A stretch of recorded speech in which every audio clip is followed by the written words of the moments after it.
Umaarufu ulimfanya ajisahau na arewe sifa nyingi zaidi ndani na nje ya uwanja na kujiona kwamba yeye ni bora zaidi kupita hata watu wengine ndani na nje ya uwanja. Yani namzungumzia marehemu Diego Armando Maradona. Yani mtaniwia radhi leo wanasoka wengi, lakini kwenye ili sitoacha kuweza kulizungumzia kwa maana kwamba aliweza kuifanya vizazi vingi sana viamini kwamba mpira wa miguu ni kitu ambacho kigumu zaidi, na endapo kama utapata umaarufu basi utaenda kujaribia katika historia yako nzima ya mpira wa miguu. Diego Armando Maradona ni miongoni mwa wachezaji ambao wamebeba sifa nyingi zaidi kwenye ulimwengu wa mpira wa miguu, lakini cha ajabu alienda kufanya kitu kimoja ambacho hakitokuja kusahaulika. Alistaafu akiwa na mwisho mbaya zaidi, akiwa na takribani miaka 37 pekee katika mwaka 1997, ambapo tukio moja pekee lilimfanya yeye aweze kustaafu mpira wa miguu. Yani tukio hilo alitokuja kusahaulika kutokana na kwamba ni mambo pekee aliweza kuyafanya ilikuwa ni ya ajabu na ya kushangaza zaidi.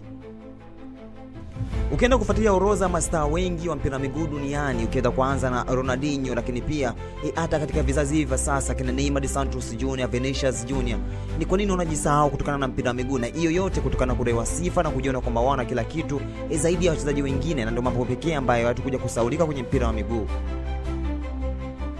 Nikukumbusha mwaka 1994 Diego Armando Maradona alifukuzwa pale nchini Marekani kwenye kambi ya kikosi cha timu taifa ya Argentina, ambapo alikuwa anajiandaa na kwenda kufuzu katika michuano ya kombe la dunia. Na yote alifukuzwa kutokana na kwamba alikuwa ameonekana ana viambatanisho vya kemikali ambavyo vilivyokataziwa kwenye mpira wa miguu kwenda kutumika. Lakini mwaka 1997 ikamfanya aweze kurudi katika akademia ya Boca Juniors, ambapo huko moja kwa moja alirudi kwenda kuendeleza maisha yake ya mpira wa miguu. Na hapo ndo sakata zima la mwaka 1997 likamfanya lende likamkute moja kwa moja kwenye mpira wa miguu. Na ikumbuko ilikuwa ni mwezi Oktoba, ambapo yeye aliamua kuachana na mpira wa miguu kutokana na sakata zima la matumizi ya madawa ya kulevya, yani madawa ambayo ilikuwa imekatazwa kwenye mpira wa miguu.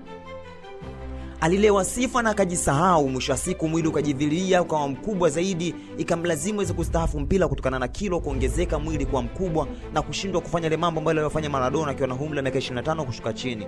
Yani anasa katika maisha yake maskalo alimshika sana, lakini hakuweza kuachana na hiyo style yake ambayo aliweza kuipenda kwa muda mrefu, ikamfanya Diego Armando Maradona kuweza kuona mpira mchungu zaidi, na mwisho wake ukaja kuwa mbaya. Langu jina ni Chiboko JR na hii ni Beyond of the Game.